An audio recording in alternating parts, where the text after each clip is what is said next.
बिस्मिल्लाहिर्रहमानिर्रहीम जी, अस्सलाम वालेकुम। लास्ट टाइम हमने डिस्कस किया था वीन सेक्शन के हवाले से, उसमें पॉजिटिव और नेगेटिव का किस तरह से मोसफेट ये वोल्टेज को आगे फॉरवर्ड करते हैं सीएलआर तक और चार्जिंग आईसी। और उसमें हमने ये भी देखा था कि कौन से जो मोसफेट हैं वो एन चैनल है, उन्हें देख के हम कैसे बता सकते हैं कि ये मोसफेट एन चैनल है या पी चैनल है। तो उसमें यहाँ पे एक सिग्नल रह गया था दरमियान में, जो डेल और एचपी में आता है। और डेल में ये होती है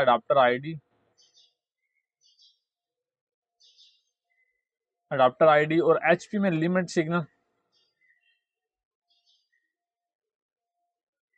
तो हमने ये डिस्कस नहीं किया था, जो दरमियान वाली सेंटर वाली पिन होती है, ये डिस्कस नहीं किया था। और मैंने आपको शायद जनरली बताया था कि ये जो सिग्नल है ये डिटेक्ट करती है लैपटॉप के साथ और चार्जर के साथ कम्युनिकेशन करके लैपटॉप को ये बताती है कि इसमें जो अडाप्टर है वो कितने वाट का है, वो 65 वाट का है, वो 90 वाट का है, वो 130 वाट का है। इनमें से कौन, जब तक ये डिटेक्ट नहीं करेगी आपका लैपटॉप चार्ज नहीं करेगा। अगर ये सिग्नल मिस हो तो एचपी में तो जो लिमिट सिग्नल के नाम से आते हैं लेटेस्ट बोर्ड है, वो तो ऑन ही नहीं होंगे ना, आपका लैपटॉप ऑन ही नहीं होगा अडाप्टर से। बैटरी से ऑन होगा, अडाप्टर से नहीं ऑन होगा, क्योंकि उसमें ये लिमिट सिग्नल मिस है। जबकि डेल में ये ऑन तो हो जाता है, लेकिन वहाँ पे आपको चार्जिंग नहीं दिखाता। और जो अगर आप उसके सेटअप में जाके देखेंगे डेल के, तो वहाँ पे अननोन अडाप्टर डिटेक्ट दिखाएगा, अडाप्टर टाइप अननोन दिखाएगा। आपने बहुत से मैसेजेस देखे होंगे, उनमें आमतौर पे ये जो डेल की केबल है ये ख़राब हो जाती है, चार्जर में प्रॉब्लम हो सकती है, इसके अंदर एक आईसी लगा होता है वो ख़राब हो सकता है, वट कुछ भी। लेकिन उसमें आपके लैपटॉप का मदरबोर्ड भी ख़राब हो सकता है। चूँकि लास्ट टाइम हमने ये डिस्कस नहीं किया था, तो आज हम इसे करेंगे अडाप्टर आईडी के नाम से। मेरे पास एक डेल का लैपटॉप आया है, ये कोर आई 5 6 जनरेशन में है और 8 GB रैम है, 5480 इसका मॉडल है। तो अभी हम इसी को लेके इसमें मदरबोर्ड की ये प्रॉब्लम है, देखेंगे कि अडाप्टर आईडी को किस तरह से फिक्स किया जाता है। यहाँ पे मैं आपको एक और बात बता दूं कि हम इसका वीन सेक्शन भी हम स्टडी करेंगे कि इसके वीन सेक्शन में क्या प्रॉब्लम है और उसे कैसे रिजॉल्व करेंगे।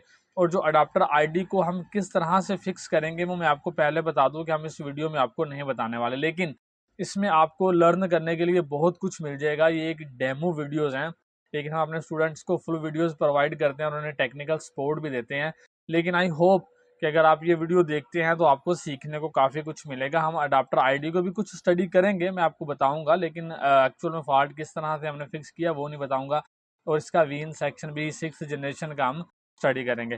तो चलिए सबसे पहले मैं आपको प्रॉब्लम दिखा देता हूँ। इसमें प्रॉब्लम है क्या, मेरे पास ये डेल का अडाप्टर है, आप देखें इसमें पावर है, ब्लू लाइट आपको मिल रही है। तो मैं इसे मदरबोर्ड लैपटॉप पे प्लग करता हूँ और अभी मैं इसे ऑन करता हूँ। ऑन करने के फ़ौरन बाद मैं इसका F2 का बटन प्रेस करूँगा और यहाँ पे हम जाएंगे सेटअप में और वहाँ पे देखेंगे अडाप्टर टाइप इसका कौन सा है। थर्ड नंबर पे आ जाएंगे। अभी आप देखें जो बैटरी की हेल्थ है वो एक्सीलेंट है। अननोन है, मतलब अगर अननोन है तो यहाँ पे चार्जिंग भी शो नहीं हो रही। तो क्योंकि मैंने आपको बताया है कि ये चार्जिंग के लैपटॉप की अडाप्टर की प्रॉब्लम भी हो सकती है, तो मेरे पास ये वैसे दोनों ही जेन्युइन और ब्रांडेड है। ये 130 वाट का अडाप्टर है, ठीक है। और उसके बाद अगर मैं इसकी बात करूं तो ये 90 वाट होगा, यहाँ 65 वाट का अडाप्टर होगा। खैर ये कितना है वो हम देख लेंगे जब ये डिटेक्ट करेगा। तो ये भी ओरिजिनल अडाप्टर है, मैं इसे भी लगा के देखता हूँ। लेकिन आप देखें यहाँ पे भी ये अननोन दे रहा है, तो इसका मतलब है कि जो प्रॉब्लम है वो लैपटॉप में है, अडाप्टर में नहीं है। तो अभी हम इस लैपटॉप को डीअसेंबल करते हैं और उसके बाद मदरबोर्ड को निकाल हम चेक करते हैं। डीएसपी अडाप्टर को मैंने अनप्लग कर दिया, नॉट इंस्टॉल्ड आ गया। चले मैं इसे डीअसेंबल करता हूँ। क्योंकि लैपटॉप को हमने डीअसेंबल कर लिया है, चूंकि इसके में अडाप्टर आईडी की प्रॉब्लम है, तो मे बी डीसी जैक में भी प्रॉब्लम हो सकती है। इसलिए हम सबसे पहले डीसी जैक को वेरीफाई करेंगे कि आया डीसी जैक जो है वो ओके है कि नहीं। मल्टीमीटर को मैं कंटिन्यूटी की रेंज पे सेट कर लेता हूँ और सबसे पहले मैंने आपको मेथड बताया था, ये देखें ज़रा, मैं इसे प्लग करता हूँ डीसी जैक में केबल को और यहाँ से वैसे तो ये चलें, खैर मैं यहाँ पे सीधा आईडी की केबल पे लगाता हूँ। बीप साउंड आ गया, मतलब डीसी जैक में किसी किस्म की प्रॉब्लम नहीं है। बाज़ औक़ात ये होता है कि जो जैक है वो डैमेज हो जाता है, तो इस वजह से भी अननोन की प्रॉब्लम जो है हमें दिखाता है, लेकिन अभी ये बिल्कुल ठीक है। तो अभी हम ज़रा माइक्रोस्कोप पे चलते हैं और इस मदरबोर्ड को एक मरतबा गौर से देखते हैं कि कहीं कुछ प्रॉब्लम या गड़बड़ तो नहीं है। तो चलिए, ये हमारे पास डीसी जैक का एरिया आ गया। यहाँ पे हम वीन का सेक्शन जो है वो चेक करेंगे, और यहाँ पे जो वीन का सेक्शन है वो ये वाला है, और मेरा ख्याल है ये पीएल है, PL4 है, और PL4 से इस तरफ से पावर आई है और ये इस तरफ इस मॉसफेट पे और इसके गेट पे वोल्टेज मिलेंगे, ये आगे वोल्टेज को पास करेगा और यहाँ से इस मॉसफेट में जाएंगे और फिर यहाँ से आउटपुट में निकल जाएंगे, और यहाँ पे शायद हमें फिर CLR मिल जाए। CLR शायद दूसरी साइड पे हो, लेकिन हम देख लेते हैं क्या हमारा वीन का सेक्शन यही है, PL4, PQ9 और PQ4। तो मैं एस्टिमेटिक निकालता हूँ अभी।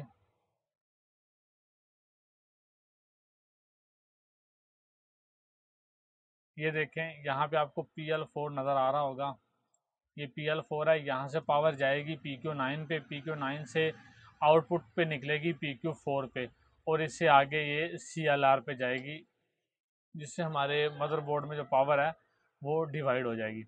तो चलिए अभी हम इतना चेक करते हैं कि इसमें क्या सीन है। अभी आप देखें जो फर्स्ट मोस्फेट है वो P चैनल है, और P चैनल का मैंने आपको यहाँ पे बताया हुआ था।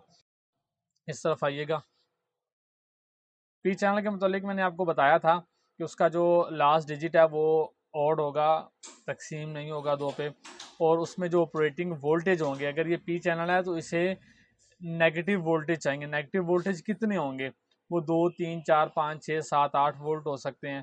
तो जो हमारा फर्स्ट मोस्फेट है PQ9, वो चूँकि P चैनल है और P चैनल को ऑपरेट होने के लिए नेगेटिव सप्लाई चाहिए। तो अभी हम देखेंगे कि फर्स्ट मोस्फेट पे नेगेटिव सप्लाई मिल रही है कि नहीं मिल रही। एक तो लास्ट डिजिट देखें इसका, ये जो है वो 9 है, और ये एरो मार्क ऊपर की तरफ है, डायोड की तरफ है, गेट की तरफ नहीं है। तो इसका मतलब है कि ये P चैनल है, और अगला जो मोस्फेट है वो भी हमारा उसका लास्ट डिजिट है, वो भी 9 है, तो वो भी हमारा जो मोस्फेट है वो P चैनल है। तो इसलिए अभी हम इसके ऑपरेटिंग वोल्टेज देखते हैं। मैं इसे अडाप्टर जो है वो प्लग करता हूँ, जो इसका ओरिजिनल अडाप्टर था मैं वही ले लेता हूँ, डीसी पावर सप्लाई से काम नहीं करते अभी फ़िलहाल। आप माइक्रोस्कोप पे आ जाइए और यहाँ से फिर मैं आपको दिखाऊंगा। इसे मैं वोल्टेज की रेंज में सेट कर लेता हूँ। ये सेकंड बोर्ड है जिस पे हम प्रूव करेंगे जो हमने पिछली दफ़ा पढ़ा था, और सबसे पहले PL में आएगी पावर, और PL पे मैं आपको दिखाता हूँ 19 वोल्ट है। ओके, डन है। PL जो है ना वो वोल्टेज को इस तरफ पार कर देगी, ये थोड़ा सा प्यूरीफाई करेगी वोल्टेज को, उन्हें तरतीब देगी, उनमें से कुछ बग्स होंगे ना वो क्लियर करेंगी। PL किस तरह होती है, ये इसका अंदर इंटरनली जो सर्किट है ना वो ऐसे होता है एक रेजिस्टेंस की तरह, लेकिन बहुत थोड़ा सा होता है। तो इसमें कंटिन्यूटी पे आपको बीप भी मिलेगी, बीप साउंड मिलेगा, और ये वोल्टेज को प्यूरीफाई करेगी। जब अडाप्टर से वोल्टेज निकलते हैं ना तो उनमें कुछ बग होता है इस तरह, तो ये उन्हें कुछ कम करके आगे निकाल देगी, कुछ कम करेगी, ये कम्प्लीटली ठीक नहीं होगी। इसे पावर कॉइल बोलते हैं। तो आप एक तरफ यहाँ पे मीटर रखेंगे और दूसरी तरफ यहाँ ये बीप साउंड देगी। ये मैं आपको कंपोनेंट की पहचान करवाने लगा हूँ इसकी। देखिए मैं अभी यहाँ पे बीप साउंड लेता हूँ तो ये बीप देगी। अगर PL में बीप नहीं आएगी तो इसका मतलब है कि PL में कुछ ना कुछ गड़बड़ है। ठीक है, देखें इसमें की जो वैल्यू है वो 0 0 है, और बीप चूंकि मल्टीमीटर की कुछ कम है, मे भी आपको ना सुनाई दे। तो ये बीप साउंड देगी। यहाँ पे इसे वोल्टेज आगे क्रॉस करने चाहिए, ये कर रही है, इसका मतलब है ये ठीक है। तो मैं दोबारा से अडाप्टर प्लग करता हूँ। अब मैं अपने फर्स्ट मोस्फेट की जानिब चलता हूँ। अगर मैं आपको अपनी माइक्रोस्कोप दिखाऊं तो देखें मैंने मेरा वर्किंग डिस्टेंस कितना है, दिखाइएगा ज़रा माइक्रोस्कोप, या दूसरी तरफ ऐसे करो ना आप। ये देखें, और मैं भी आपको यहाँ से मेजर करके दिखाता हूँ। ये एक है और ये दो है। अभी देख लें मेरे पास जो माइक्रोस्कोप, थोड़ा सा सरफ होकर दिखाइएगा, मैं कितने वर्किंग डिस्टेंस पे काम कर रहा हूँ। आमतौर पे नॉर्मली जो वर्किंग डिस्टेंस होता है ना वो इतना होता है, ये वर्किंग डिस्टेंस है, लेकिन मेरा डबल है। अगर मैं इससे ऊपर भी जाना चाहूँ तो मैं जा सकता हूँ। अभी मैं इसको ऊपर करता हूँ। मैंने इसका जो स्टैंड है वो मैन्युअली बनवाया हुआ है। ये मैं आपको सिर्फ इसलिए बता रहा हूँ ताकि आप लोगों की बचत हो जाए, और मैं इंशाल्लाह नेक्स्ट वीडियो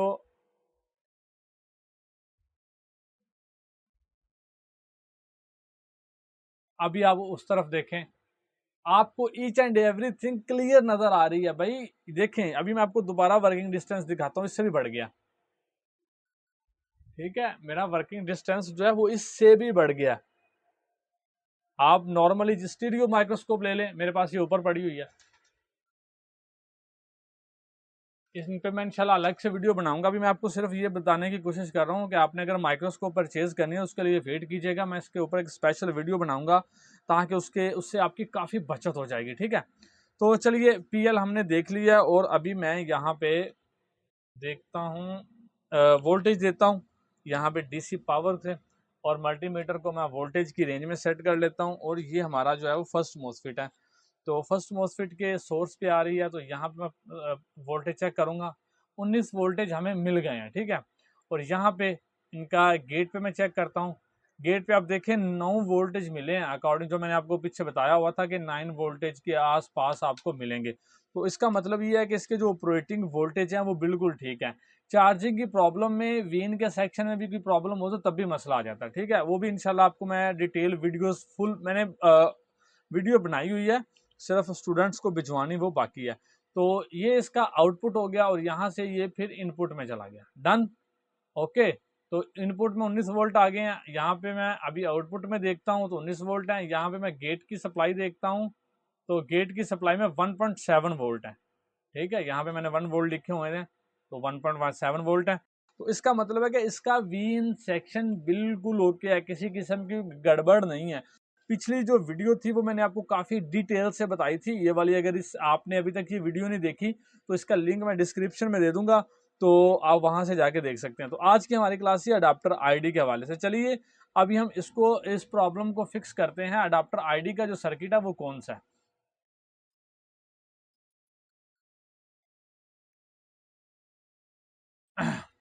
ये अडाप्टर आईडी का सर्किट है, यहाँ से स्टार्ट हो रहा है यहाँ से, और ये अडाप्टर आईडी का सर्किट है।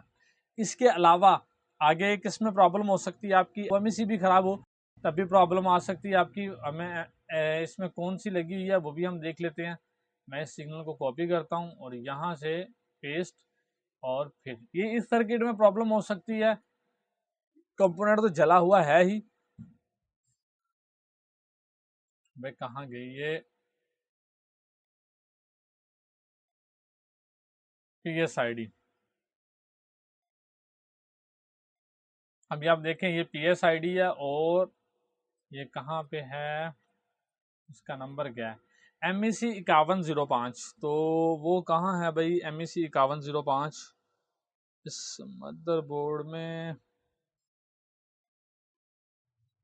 यहाँ शायद लगी हुई। ये है जी MEC 5105, मतलब अगर इसमें कोई गड़बड़ी आ गई तो ये प्रॉब्लम रिजॉल्व नहीं होगी। MEC 5105 देखें जी, MEC 5105 इसके नीचे बॉल्स हैं, तो ये प्रॉब्लम ऐसे रिजॉल्व नहीं होगी अगर इसमें प्रॉब्लम हुई। चलें खैर, अभी हम इस प्रॉब्लम को फिक्स करते हैं और देखते हैं कि एक्चुअल में प्रॉब्लम क्या निकलती है। एक कंपोनेंट तो हमारा जला हुआ है ही, वो तो हम रिप्लेस करेंगे, शॉर्टेज भी चेक करेंगे कहीं MEC में प्रॉब्लम तो नहीं है। अगर MEC में प्रॉब्लम हुई तो मेरे भाई के काम से। तो चलिए बहरहाल अभी हम प्रॉब्लम जो है ना वो इसकी फिक्स करते हैं। देखिए इसमें सिंपल सा फंडा वो ये है कि आप प्रॉब्लम रिजॉल्व करने के बाद मैंने थोड़ा सा असेंबल किया है और अभी मैं एक मरतबा से चेक करता हूँ प्रॉब्लम रिजॉल्व हुई है या नहीं। मदरबोर्ड ऑन हो गया मेरा ख्याल है खुद ही से, क्योंकि RTC बैटरी हमने निकाली थी। नज़र ठीक से आ रहा है ना, अभी एक दो मरतबा शायद ही ऑफ हो के ऑन हो। अरे चल आ जा, आ गया। F2 का बटन प्रेस करता हूँ यहाँ पे और जाएंगे हम सीधा इसके सेटअप में और वहाँ पे देखेंगे कि बैटरी की और अडाप्टर की क्या कंडीशन है, इसने अडाप्टर को आइडेंटिफाई किया है या नहीं। मुझे ऐसे लगा जैसे नहीं, ओ सॉरी कर लिया। देखें 130 वाट का अडाप्टर है और इसने डिटेक्ट कर लिया है। अगर इसने यहाँ पे अडाप्टर डिटेक्ट कर लिया है तो इसका मतलब ये है कि ये अब क्या करेगा, आसानी के साथ बैटरी को चार्ज करना स्टार्ट कर देगा। चलें अभी मैंने जो प्रॉब्लम फिक्स की है वो तो आपको पता चल ही गया है, लेकिन अगर इससे प्रॉब्लम रिजॉल्व ना होती तो हम इसके अलावा क्या कुछ कर सकते थे। लैपटॉप को बंद करता हूँ तो अभी मैं वो बताता हूँ आपको इसके अलावा इसमें क्या क्या पॉसिबिलिटीज़ थी। तो चलते हैं सीधा स्कीमेटिक की जानिब और मैं मल्टीमीटर को यहाँ पे क्लोज कर देता हूँ। देखें, अगर यहाँ पे प्रॉब्लम रिजॉल्व ना होती, इसे उतारने से हम PL3 चेक करेंगे। PL को कैसे चेक करते हैं वो मैंने आपको अभी बता दिया है। उसके बाद PL से यहाँ पे आएंगे सिग्नल और यहाँ से इस मोसफेट को आगे लेके जाएगा ये मोसफेट। लेकिन ये कब लेके जाएगा? जब यहाँ पे पावर आएगी, इसका गेट इनेबल होगा। तो गेट का भी इनेबल होगा जब ये कौन से चैनल का है, इन चैनल का यहाँ पे पॉजिटिव सप्लाई चाहिए। तो पॉजिटिव सप्लाई चाहिए तो यहाँ से ये वोल्टेज यहाँ पे इस गेट को हिट करेंगे, इन केस के ये प्रॉपरली और स्मूथली काम करता है। तो उसके बाद ये 33 ओम की रेजिस्टेंस है, इससे क्रॉस करते हुए ये वोल्टेज आगे चले जाएंगे, ठीक है। लेकिन आपको मान लीजिए इतने हिस्से की समझ नहीं आ रही, आपको यहाँ पे समझ नहीं आ रही, तो आपने कैसे इसे रिजोल्व करना है मैं आपको बताता हूँ। PSID की पिन नंबर 1 है यहाँ पे। मैं थोड़ा सा जूम कर देता हूँ, मैं ना लाइट ऑफ कर देता हूँ, ठीक से नज़र आ जाएगा।